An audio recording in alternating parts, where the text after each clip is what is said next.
कहानीमाला से जुड़े मेरे सभी मित्रों को सादर प्रणाम। आप सभी का अभिनंदन है कहानीमाला चैनल में। आज मैं फिर आपके सामने उपस्थित हूँ भारत के प्राचीन और महान ग्रंथ महाभारत की एक कथा को लेकर। दुर्योधन और पांडवों के बीच ईर्ष्या और द्वेष का लंबा रास्ता बन चुका था। अब उसे समाप्त करना कठिन होता जा रहा था। दुर्योधन अपनी इस ईर्ष्या के चलते ऐसा कोई अवसर नहीं छोड़ता था जिससे कि पांडवों को अपमानित न किया जाए। इसी के चलते आज एक कथा आपके समक्ष प्रस्तुत कर रही हूँ जिसका शीर्षक है साग का पत्ता। दुर्योधन को पता लगा कि पांडव वनवासी हैं, लेकिन ऋषि मुनियों के आतिथ्य सत्कार में ब्राह्मणों जरूरतमंदों को भोजन कराने में आचरण राजा महाराजाओं जैसा है। वह उन्हें दरिद्र समझता है, अर्थात गरीब समझता है। अर्थात वन में रहते हैं तो गरीब होंगे, झोपड़ी में रहते होंगे, जबकि उनका निवास एक मंदिर है जहां सबकी भूख प्यास मिटती है। हर आगंतुक आने वाला संतुष्ट होकर लौटता है। दुर्योधन के गुप्तचरों ने बताया कि पांडवों के पास एक बटलोई है, बटलोई जिसमें हम खाना रखते हैं, जिसमें पका हुआ अन्न तब तक समाप्त नहीं होता जब तक द्रौपदी सबको भोजन खिलाकर और स्वयं भोजन खाकर उसे मांज धोकर नहीं रखती। इसलिए ब्राह्मणों ऋषि मुनियों का उनके घर तांता लगा रहता है, अर्थात वो आते जाते रहते हैं। दुर्योधन का वश चलता तो वह पांडवों के इस अक्षय पात्र को कभी भी समाप्त करवा देता, पर वह पांडवों के पराक्रम, द्रौपदी के सतीत्व और सबसे बढ़कर कृष्ण, द्रुपद, धृष्टद्युम्न जैसे संबंधियों के समर्थन को सोचकर चुप कर जाता। एक दिन घूमते हुए दुर्वासा मुनि दुर्योधन के महल में पहुंच गए। जब स्वागत सत्कार के पश्चात वे अतिथि भवन में चले तो मामा शकुनी और कर्ण ने एकांत पाकर दुर्योधन से कहा कि दुर्वासा मुनि सिद्ध महात्मा हैं। अगर वे तुम्हारी सेवा से प्रसन्न हो जाएं तो तुम्हारे शत्रु जीते जी मर जाएंगे। दुर्योधन लोभवश मुनि का कृपा पात्र बनने में लग गया। अपना अहंकार, राजसी ठाट बाट, आडंबर भूलकर मुनि के पैर दबाने आरंभ कर दिए। वह उनके आदेश की प्रतीक्षा करता रहता, आदेश पाते ही तुरंत पालन करने चल देता।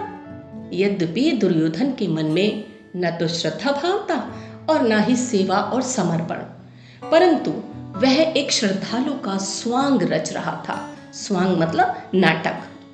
मुनि के समक्ष हर समय हाथ जोड़े खड़े रहता। मुनि जब कभी भोजन का आदेश देते तो दुर्योधन तुरंत रसोई बनवाते, पर जब भोजन परोसने बैठते तो मुनिवर जाने कहां भाग जाते। इन तमाम आंख मिचोली में दुर्योधन कभी थके नहीं और मुनि भी उनकी इस खातिरदारी से प्रसन्न हो गए, खुश हो गए। और मुनिवर बोल उठे, दुर्योधन मांगो, इच्छित वर मांगो। दुर्योधन को तो जैसे पांडवों के विनाश का मंत्र मिल गया। उसने मुनि के चरणों पर झुककर अत्यंत विनीत मुद्रा में कहा, मुझ पर आपका कृपा भाव बना रहे, इससे अधिक वांछनीय क्या होगा गुरुवर। लेकिन आपकी इच्छा की उपेक्षा भी बहुत बड़ा अपराध होगा, इसलिए कुछ मांगना मेरा धर्म है।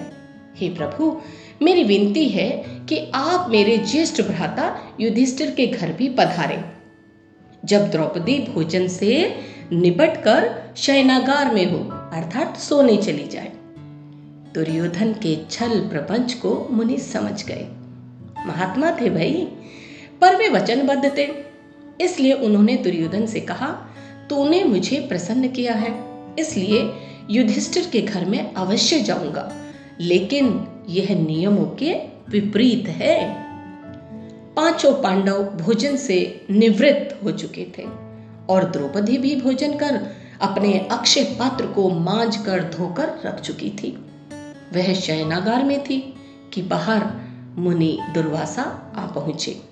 औपचारिक कुशल क्षेम, कुशल मंगल मतलब पूछते हुए अभिवादन के पश्चात मुनि ने युधिष्ठिर से कहा, आप रसोई तैयार करवाइए, हम अपने शिष्यों सहित भोजन पाएंगे। बस कुछ ही देर में नदी में स्नान कर लौटते हैं। युधिष्ठिर उनके आदेश के समक्ष हाथ जोड़कर नतमस्तक हो गए और उनके चले जाने पर द्रौपदी के पास आए। जब युधिष्ठिर ने द्रौपदी को बताया कि मुनि दुर्वासा उनके 1000 शिष्य भोजन के लिए पधार रहे हैं, तो वह अनगिनत आकांक्षाओं से, आशंकाओं से, चिंताओं से कांप उठी। वह जानती थी कि दुर्वासा सहज कोपी हैं, अर्थात वो जल्दी उनको क्रोध आ जाता है। वे तो क्रोधाभिभूत होकर पांडवों को भस्म कर सकते हैं। बड़े बड़े राजा महाराजा उनके समक्ष कांपते हैं। द्रौपदी ने तमाम स्थिति युधिष्ठिर को समझाई, पर वे क्या कर सकते थे? वे निरुपाय होकर स्थितियों के समक्ष झुककर बैठ गए। युधिष्ठिर की घबराहट भांपकर द्रौपदी भीतर चली गई और उसने द्वारकानाथ श्री कृष्ण को बार बार स्मरण करते हुए कहा, हे कृष्ण, हे देवाधिदेव, हे जगदीश्वर, हे वासुदेव, हे जगदाधार, हे मुरारी, मैं द्रौपदी तुम्हें स्मरण करती हूँ। मुझे मेरे पतियों को दुर्वासा के कोप से बचा लीजिए। इस जगत में धर्म मर्यादा के रक्षक तुम ही हो। तुम कमजोर, असहाय, अबला के तुम ही अवलंब हो। द्रौपदी की प्रार्थना से कृष्ण द्रवीभूत हो गए और एकदम उनके समक्ष आकर खड़े हो गए। वो तो पहले से ही जानते थे कि द्रौपदी क्या चाहती है। द्रौपदी उन्हें देख रोमांचित हो उठी। उसके हर्ष का पारावार ना रहा, अर्थात कोई ठिकाना ना रहा। बहुत अधिक प्रफुल्लित हो गई। उसके विशाल नेत्रों में सुख के अश्रु छलक आए और वह हाथ जोड़ विनीत मुद्रा में बोली, हे वासुदेव, मुझे अभागिन पर इतनी अनुकंपा, मैं धन्य हो गई प्रभु। कृष्ण बैठ गए और मुस्कुराते हुए बोले, कृष्णा, पहले मुझे कुछ खिलाओ, बहुत जोर से भूख लगी है। जानबूझकर बोल रहे थे कृष्ण, जानते थे कि स्थिति क्या है, फिर भी द्रौपदी से उगलवाना चाहते थे कि द्रौपदी जल्दी बताए कि उसका ध्येय क्या है। ठिठोली मत करो प्रभु, मुझे संकट से उभारो। वह दोबारा फपक फपक कर रो पड़ी, अर्थात लगातार रोने लगी, जोर जोर से रोने लगी। कृष्ण सर्वज्ञ थे, सब कुछ जानते थे। वे तो द्रौपदी से सब कुछ सच ही कह रहे थे, पर द्रौपदी अभी तक भय के इस चंगुल में धसी थी। इसलिए उसने कृष्ण के प्रश्न को ठिठोली समझा। कृष्ण ने द्रौपदी की अधीरता भाप गंभीर वाणी में कहा, तुम असाधारण औरत हो, क्षत्रियों के विनाश हेतु जन्मी हो। मेरा अभिप्राय समझो, समझो द्रौपदी। भगवान, मैं ठिठोली नहीं, बिल्कुल सच कह रही हूँ। मैं अक्षय पात्र को मांज धोकर रख चुकी हूँ। अब उससे कुछ भी होना असंभव है। इतना कहकर वह सुबकते हुए कृष्ण के समक्ष घुटनों के बल बैठ गई। कृष्णा, उदासी किस लिए? अगर उदासी से, घबराहट से कुछ हो पाता तो मैं यहाँ एकदम क्यों आता? मैंने जो कहा है बस उस पर चलो और सब कुछ देखती जाओ। कृष्ण की वाणी में सच्चाई थी। द्रौपदी ने अक्षय पात्र को लाकर भगवान के हाथों में सौंप दिया, उन्हें दे दिया और आश्चर्य भरी मुद्रा में उन्हें देखने लगी। कृष्ण ने पात्र को देखा, भीतर झांका तो उन्हें उसके मुंह के पास एक साग का पत्ता लगा हुआ दिखाई दिया।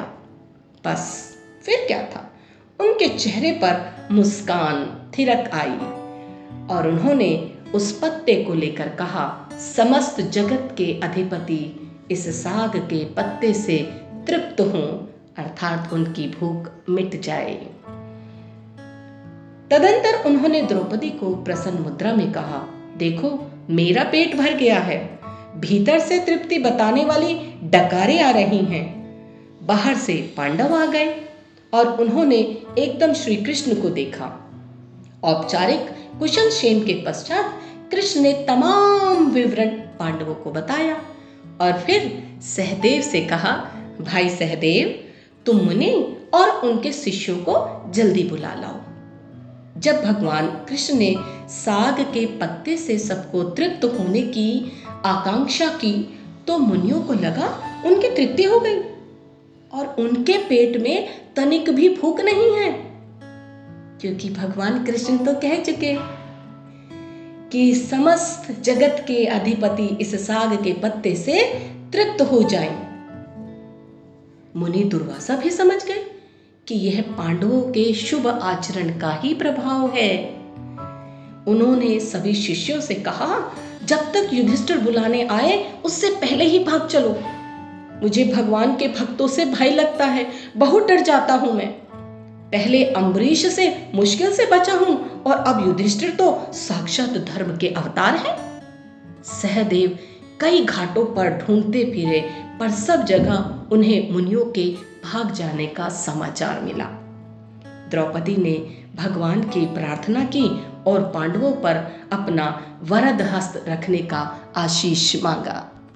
यह पांडवों की नियत और शुद्ध आचरण का ही परिणाम था कि भगवान कृष्ण के द्वारा उन्हें इस संकट से उबार दिया गया। नमस्कार, धन्यवाद।